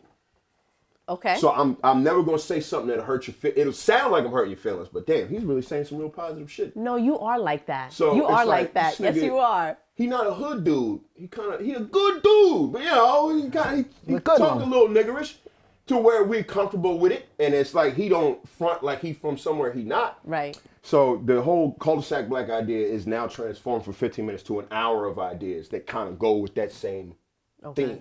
So Goodlum is me. Goodlum is just the hip hop influenced suburb kid that just really was like, well, I like jokes and music, and I'm gonna go out there and be amongst the wolves and hope I don't get bit. And it was like, yeah, and that's how I'm gonna do it. So Goodlum is just a 60-minute joke show of all those kind of jokes. So if you fuck with that, and it's peaceful, but it's not. It's a lot of cussing, it's a lot of fun, but it's a lot of good takes about New York City. And it's Filming here? it's filming at Second City in Brooklyn. Oh, it sound like we could go. We are going. The Next December Tuesday, right? 10th, the 7 o'clock and the 9 o'clock show. It's 2 shows. Nah. You go to 9 with the 9 one. The late one is always more fun. And it's going to be a wallop, man. I'm doing it because I'm shouting out all my dogs that I came up with when I first got out here.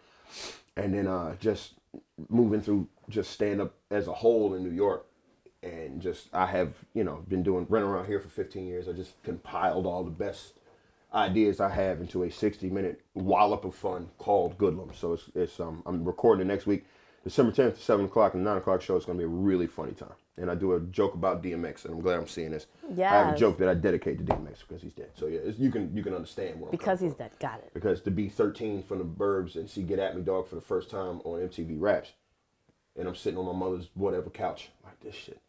And to be from the burbs, but to watch this dude go, let's take it back to the streets, mother. You go, what the fuck is this?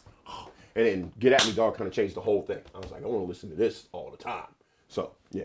Was that your introduction to hip hop? No, it wasn't, but it was my introduction to me. Because my mom let me listen to Will Smith, watch Sinbad, but I was like, no. No, like, What raw, is yeah. What is that? What's the tunnel? What is this place called? The tunnel. What is this? What are these things? Speed. Dude, just small. I got Timbs, but my Timbs don't look like that. He barking on the track. Everybody was barking in school. What? All the little church girls was calling him Earl. They weren't even calling him DMX. He was getting all these little girls, these little hot in the pants. I'm like, Earl Simmons. nigga, he's not church at all, but he is because he prayed and he get bit. And then in Belly, when he fucked shit out of the girl, we was like, Belly? I want to be like that dude. I don't know no fucking Keanu. Tommy Buns, Yeah. and then we was all mad when he didn't shoot the preacher at the end. We was in the mirror movies. They're like, "What the? Yep. You supposed to kill dude?" Yeah, man, that was great. And he was the only one that could actually act in the movie, but I won't say too much. Oh. I know y'all love Nas, but Nas can't act out of a box, dog. Nah, shit was terrible. Oh man, Nas couldn't act worth a fucking wanna damn. go to- But I shout wanna out go to to Africa. Method Man and DMX for holding that movie down. Yeah, they did. And And the Big original Boy, Jamaican too. Undone. Because Big Boy was the dude eating the banana paws.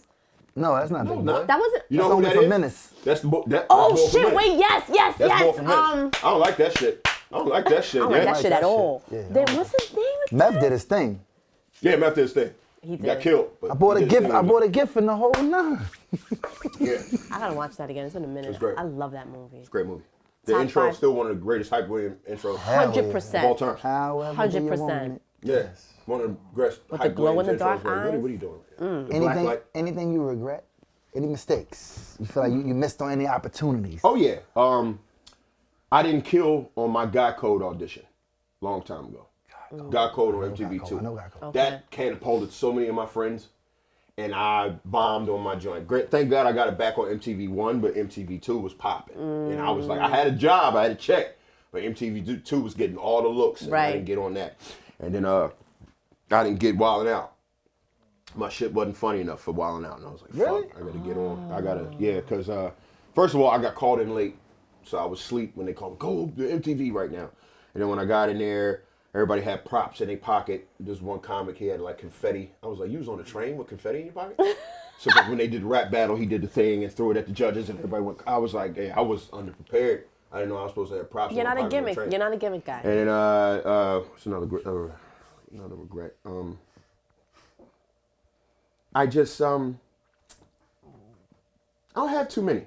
I mean, I did what I was supposed to do. I remember in Philly, I did all the shows. The hood ones, the good ones. I was at the ones at the Jamaican restaurant. And then I was at the ones at the club.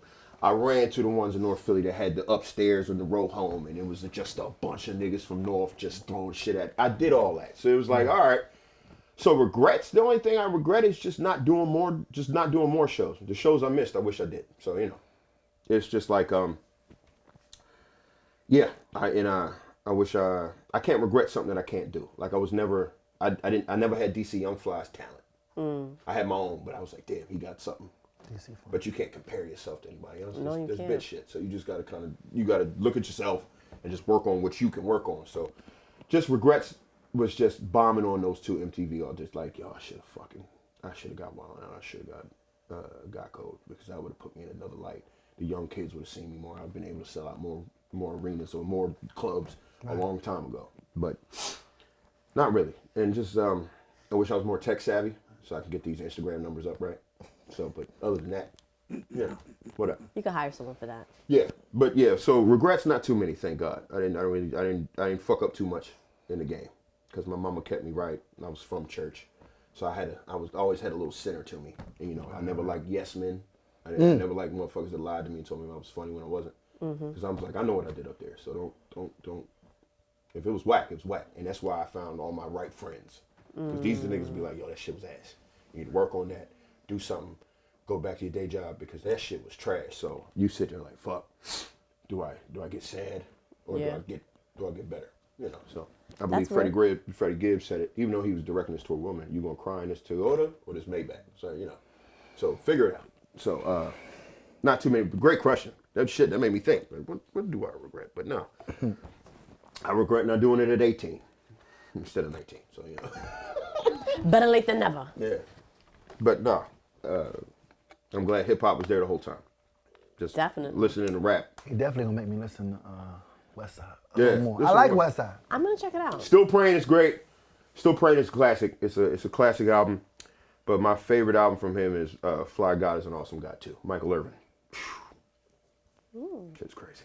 I got a lot of Westside in my phone. I just don't listen to him. Yeah. I I listen because West. It's a strange motivation he give you. You be like, I want to be fly. Like I'm the fly god. Like what?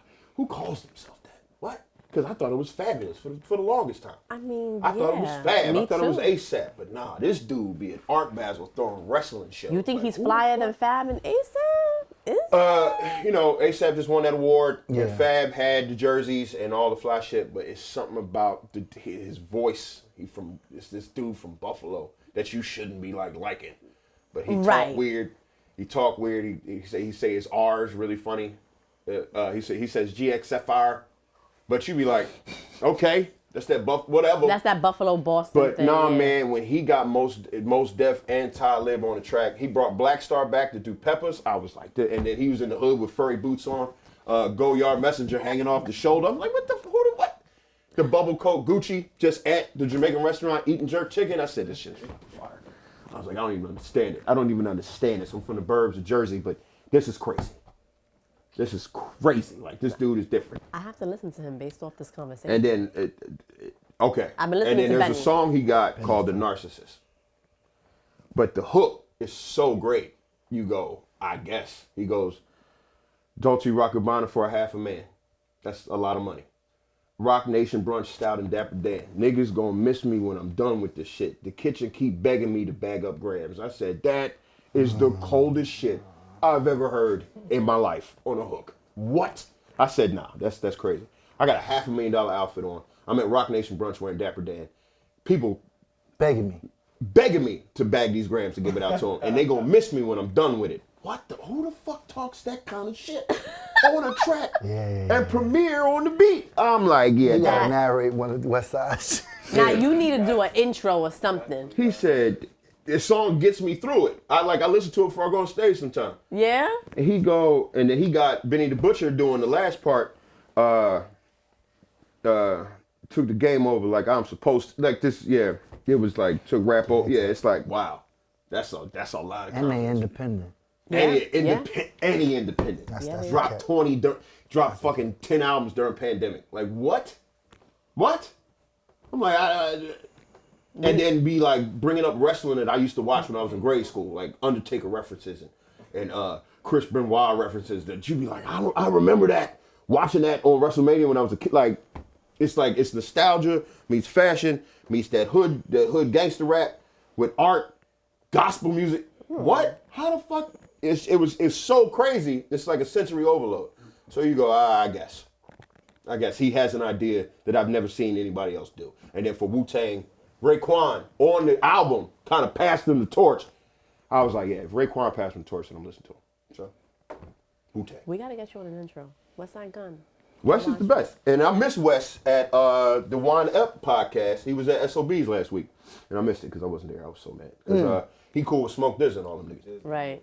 He cool with Diz and all them guys. So, you know, and Diz will be coming to the club now because he cool with Sam J, another funny comic.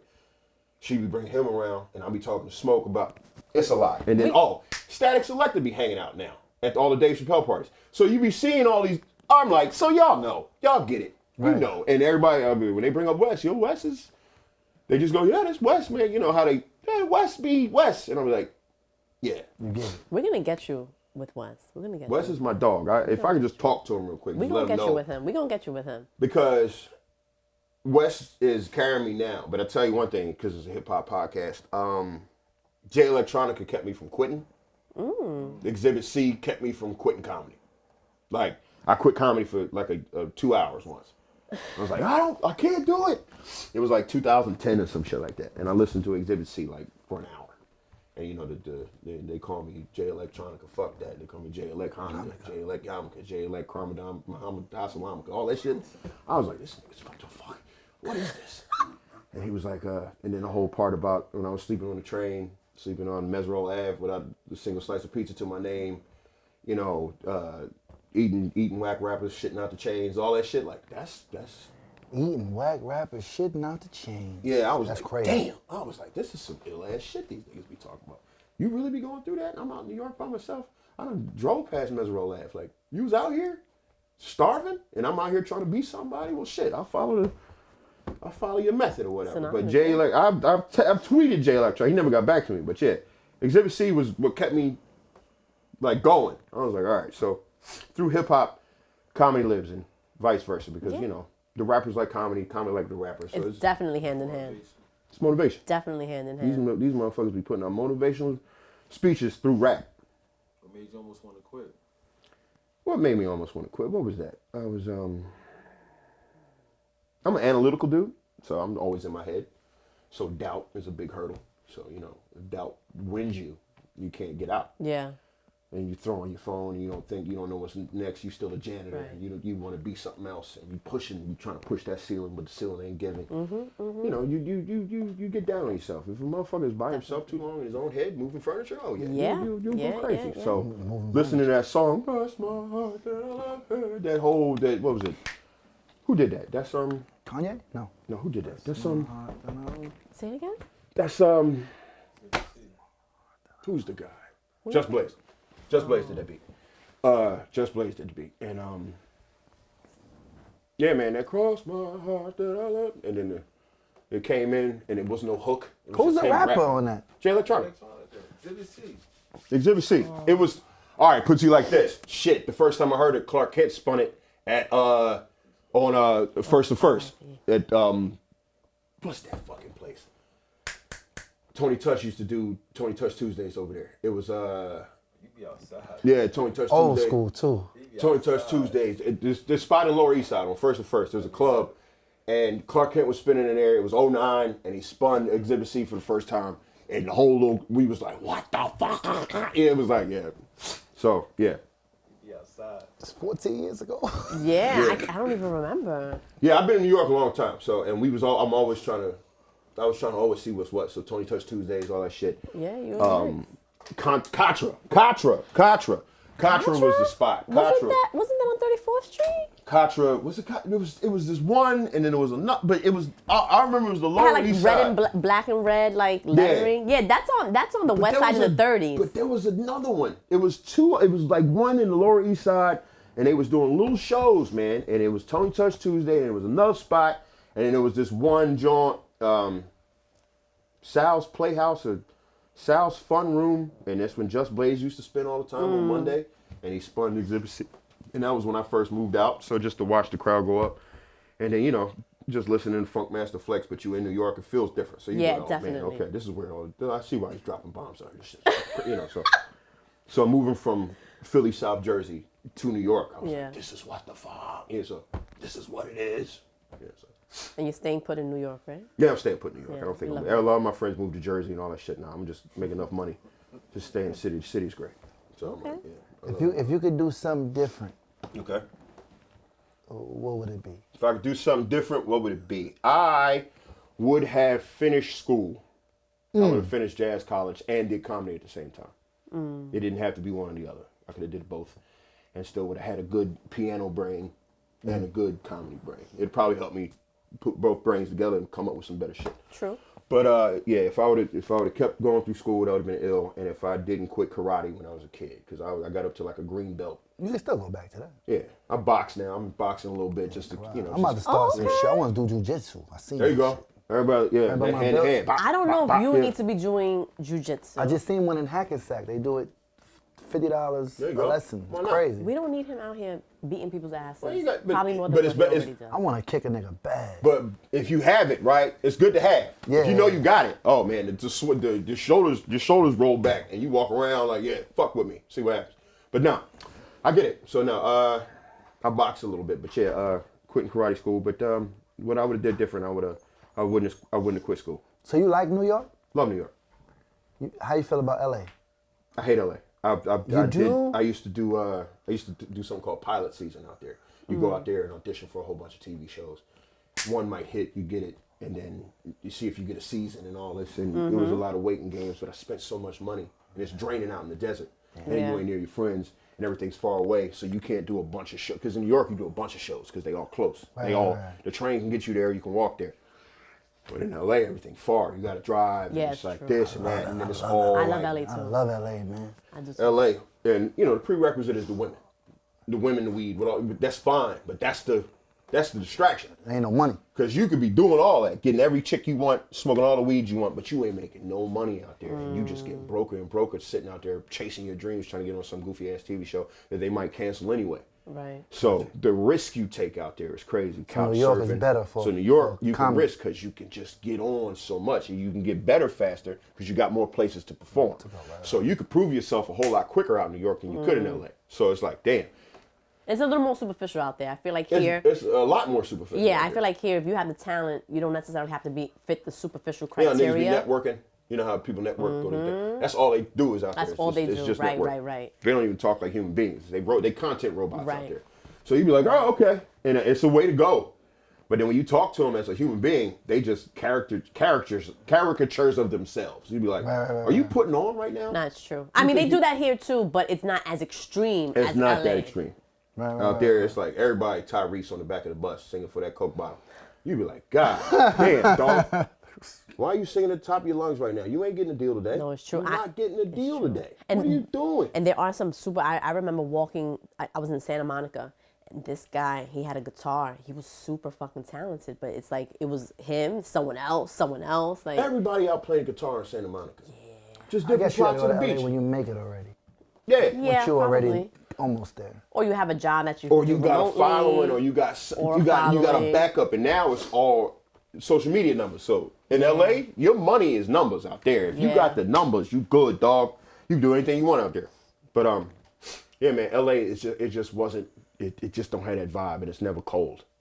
It's cold over here. You like the and cold? that cold proves how bad you want shit. You think so? Niggas used to put on snow boots to get to the club. That's So, yeah. true. That is true. So you be like, okay, I'll be hibernating, but that is true. you can make a choice to stay in the house, but you know the comedy club is open. Yeah, that's true. And shit, sometimes it'd be just the comedy club and the movies that be open. Like I remember Yeah. when everything started opening back up after pandemic, the only thing that was really open was the comedy club and the movies. That was it. I need to get back to the comedy clubs. I used to do that. Which one? I used to go to Eastville. Is it Eastville Comedy Club? It's New York Comedy Club now. They bought it. Really? New York Comedy Club has 4 clubs now, and 3 of them Oh, are in New York. shit. Upper West Side, Gramercy, and down Lower East Side. I need to get back to it. Yeah, man. We're gonna go to your show next Tuesday, though. You should. It's gonna be good. I'm not talking all this shit now. No, we to are. be corny. No, we're gonna Nah, go. I'm not trying to camp I y'all. feel like it's hard to break through as a comic. I mean, I'm sure it is. You It gotta is, like. I gotta because be you the corny for a hardest. while, and then you Yeah. just gotta figure out how to not be.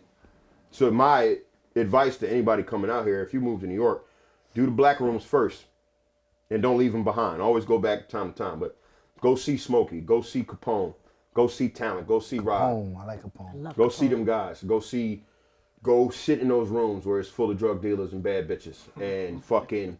You got to end in, because I was out here when Wendy Williams used to have that Wednesday at the Laugh Factory, which was the Times Square Arts Center, right?